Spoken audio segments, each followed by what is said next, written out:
একটি কাজ এ 10 দিনে, বি 15 দিনে করতে পারে। তারা দুজন একটি কাজ 5 দিন করার পর অবশিষ্ট কাজ সি 2 দিনে শেষ করলো। যদি তারা মোট 4,500 টাকা মজুরি পায়, তাহলে কে কত টাকা পাবে? তাহলে আমাদের প্রথম টার্গেট কে কত অংশ করছিল সেটা আগে বের করি।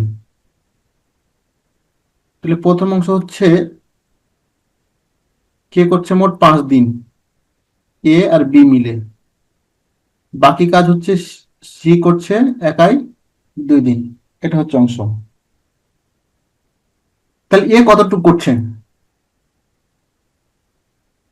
এ করে 5 দিনে কতটুকু করবে? সে 10 দিনে শেষ করতে পারে, তাহলে 5 দিনে করবে 5/10 সমান হচ্ছে হাফ অংশ। এবার হচ্ছে বি করে, বি কতটুকু করবে? বি 15 দিনে শেষ করতে পারে, কয়দিন করছে? 5 দিন করছে, তাহলে 1/3 অংশ। ই করে 1 - এর অংশ বাদ প্লাস বি এর অংশ বাদ, তাহলে 1/6 অংশ।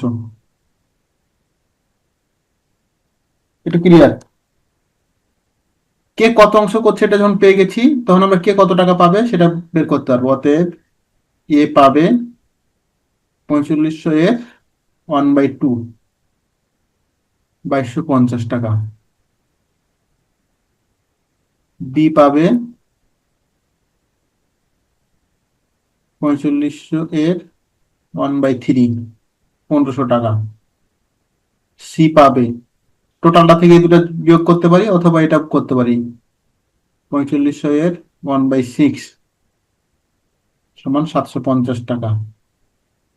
এই তো অ্যান্সার পেয়ে গেছি কে কত টাকা পাবে।